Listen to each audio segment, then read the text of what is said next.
The 2026 MotoGP season was just 13 laps old when it produced one of the most controversial moments in recent memory. Marc Marquez made an aggressive move on Pedro Acosta on the penultimate lap of the Thailand Sprint Race, forced the KTM rider off the circuit, and was handed a drop one position penalty to be served on the final lap. Acosta took his maiden MotoGP Sprint win. Marquez crossed the line second. And on the cool-down lap, the reigning world champion rode past the steward's office and sarcastically applauded. The debate that followed has not stopped since. If MotoGP lives rent-free in your head, hit subscribe. We break down every race, every drama, and every championship twist before anyone else. Here is exactly what happened, in precise detail. Acosta was leading the sprint on the penultimate lap, lap 12 of 13. Marquez launched an aggressive block pass at the final corner, arriving very late on the brakes, going around the outside of Acosta at the apex and forcing the KTM rider so deep into the runoff area that it almost cost Acosta not just the lead, but very nearly second place too. The key facts established by multiple sources after the race are these. Marquez himself stayed within the white lines. There was contact between the two bikes. Acosta confirmed this himself after the race, contradicting Ducati team manager Davide Tardozzi's immediate claim that there was no contact. And Acosta was forced off the circuit as a direct result of the move. The FIM stewards issued a drop one position penalty. Marquez complied on the final lap at the same corner, pulling aside to let Acosta through. The Spaniard crossed the finish line second. Pedro Acosta became a first-time MotoGP Sprint winner and the first KTM rider ever to lead the MotoGP World Championship. Marquez's response in Parc Fermé was measured but loaded. When asked directly whether he agreed with the penalty, he refused to answer, saying only, "In my opinion, race direction decided so. I followed the rules." He shook Acosta's hand. But the sarcastic applause toward the steward's office on the cool-down lap had already said everything he chose not to say with words. In the post-race interview zone, he opened up further, and his central argument was precise. The block pass was executed in the best way possible because I was already in front before the apex of the corner. I was a half bike in front of him. And I respected the outside. I was not even on the curb on the exit of the corner. He then addressed the element of the penalty that frustrated him most, not the decision itself, but when it arrived on his dashboard. If they want to have a lot of penalties, do it, but do it well. Why does it take 1.5 minutes to give me the message? Give it to me at the exit of turn 3. It is worth noting here that Autosport pointed out television graphics showed the penalty had actually been issued earlier than Marquez suggested, whether there was a delay in the penalty 72. Dashboard notification reaching him, or whether he simply could not check it mid-lap, remains unclear. But the frustration behind his words was real regardless. He then stepped back, composed himself, and delivered the line that has defined his public position on this entire controversy. That penalty, it's the new MotoGP. We need to adapt to the new rules. It's the only thing. Asked if he would speak to stewards panel chairman Simon Crafar, his answer was 3 words. No, I'm a rider. And then came the sentence nobody expected. I never cry, and I will never cry. I will adapt my riding style to the bike and the championship. On his overall points haul from the sprint, despite everything, he found a way to land on something positive. 9 points. First race after the injury, not bad. I'm happy. Tardozzi came out immediately on the World Feed broadcast and was far less restrained. I think that we saw a lot of these kind of overtakes, he said. Marc didn't touch Pedro. He didn't go out of the racetrack. So, I think it's unfair. That last word, unfair, was the word Ducati chose to go to war with publicly, and it reverberated around the paddock within minutes. His initial claim that there was no contact was later contradicted by Acosta himself, confirming there was, but Tardozzi's broader argument that the contact was so minor and the move so standard in MotoGP terms that no penalty was warranted remained the team's firm position.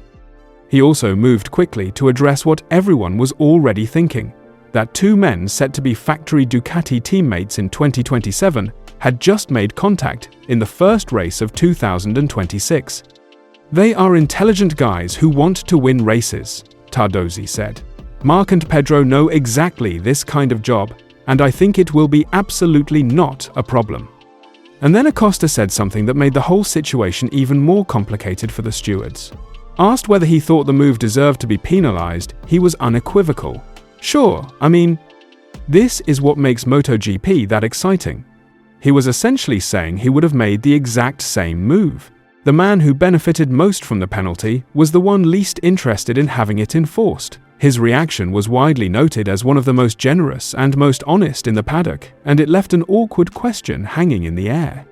If the rider who was forced off the circuit says it was a racing incident, what exactly is the penalty protecting? The wider paddock reaction split almost perfectly down the middle, and the disagreements were sharp enough to reveal something deeper about where MotoGP currently stands on racing conduct.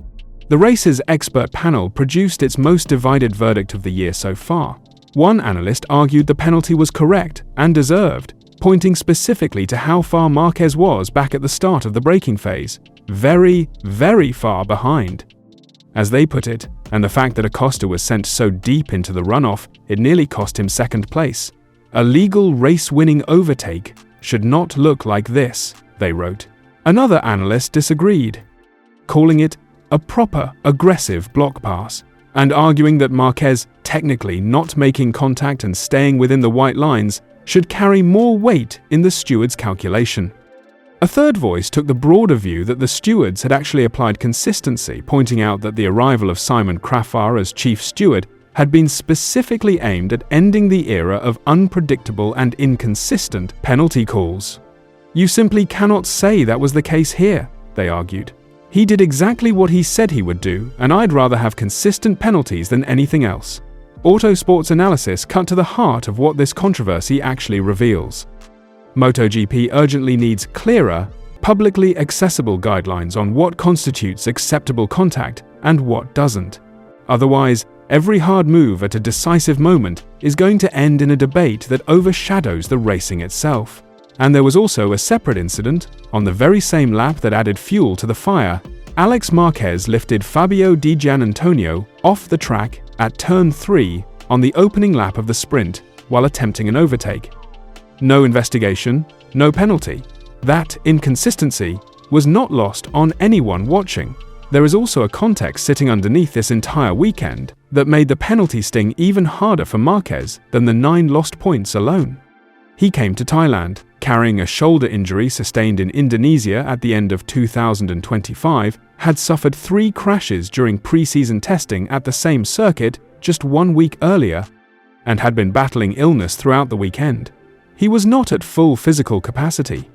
And yet the raw pace was there from the very first session. He qualified second, just 0.035 seconds behind pole sitter Bezzecchi, on a lap he built meticulously over the course of qualifying too.